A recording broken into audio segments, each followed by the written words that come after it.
ترکی کے خلیفہ سلطان مراد کی عادت تھی کہ وہ بھیس بدل کر عوام کی خبر گیری کرتا تھا۔ اس نے ایک رات اپنے سیکیورٹی انچارج کو کہا کہ چلو کچھ وقت لوگوں میں گزارتے ہیں۔ شہر کے ایک کنارے پر پہنچے تو دیکھا ایک آدمی گرا پڑا ہے۔ بادشاہ نے اسے ہلا کر دیکھا تو مردہ انسان تھا۔ لوگ اس کے پاس سے گزر کر جا رہے تھے۔ بادشاہ نے لوگوں کو آواز دی، ادھر آؤ بھائی۔ لوگ جمع ہو گئے اور وہ بادشاہ کو پہچان نہ سکے۔ پوچھا کیا بات ہے؟ بادشاہ نے کہا آدمی مرا پڑا ہے، اس کو کسی نے کیوں نہیں اٹھایا؟ کون ہے یہ اور اس کے گھر والے کہاں ہیں؟ لوگوں نے کہا یہ بہت برا اور گنہگار انسان ہے۔ تو سلطان مراد نے کہا کیا یہ امت محمدیہ میں سے نہیں ہے؟ چلو اس کو اٹھائیں اور اس کے گھر لے چلیں۔ لوگوں نے میت گھر پہنچا دی۔ اس کی بیوی نے خاوند کی لاش دیکھی تو رونے لگی۔ لوگ چلے گئے۔ بادشاہ اور اس کا سیکیورٹی انچارج وہیں عورت کا رونا سنتے رہے۔ وہ کہہ رہی تھی میں گواہی دیتی ہوں بے شک تو اللہ کا ولی ہے اور نیک لوگوں میں سے ہے۔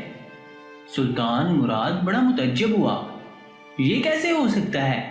لوگ تو اس کے بارے میں یہ باتیں کر رہے تھے اور اس کی میت کو ہاتھ لگانے کو تیار نہ تھے۔ اس کی بیوی نے کہا مجھے بھی لوگوں سے یہی توقع تھی۔ اصل حقیقت یہ ہے کہ میرا خاوند ہر روز شراب خانے جاتا، جتنی ہو سکے شراب خریدتا اور گھر لا کر گڑھے میں بہا دیتا اور کہتا کہ چلو کچھ تو گناہوں کا بوجھ مسلمانوں سے ہلکا ہو۔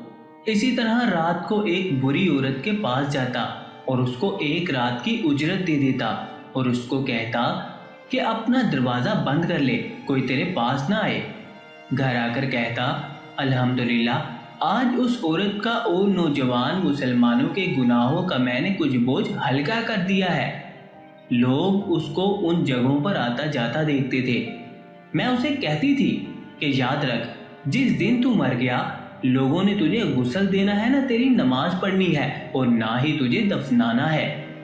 وہ مسکرا دیتا اور مجھ سے کہتا کہ گھبرا مت، تو دیکھے گی کہ میرا جنازہ وقت کا بادشاہ، علماء اور اولیاء پڑھیں گے۔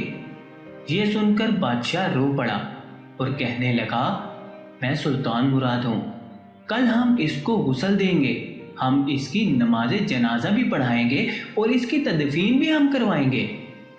چنانچہ اس کا جنازہ بادشاہ، علماء، اولیاء اور کثیر عوام نے پڑھا۔ آج ہم بظاہر کچھ دیکھ کر یا محض دوسروں سے سن کر اہم فیصلے کر بیٹھتے ہیں۔ اگر ہم دوسروں کے دلوں کے بھید جان جائیں تو ہماری زبانیں گونگی ہو جائیں۔ تو دوستو اگر آپ کو یہ کہانی اچھی لگی تو چینل کو سبسکرائب کریں اور ویڈیو کو اپنے دوستوں کے ساتھ شیئر لازمی کریں۔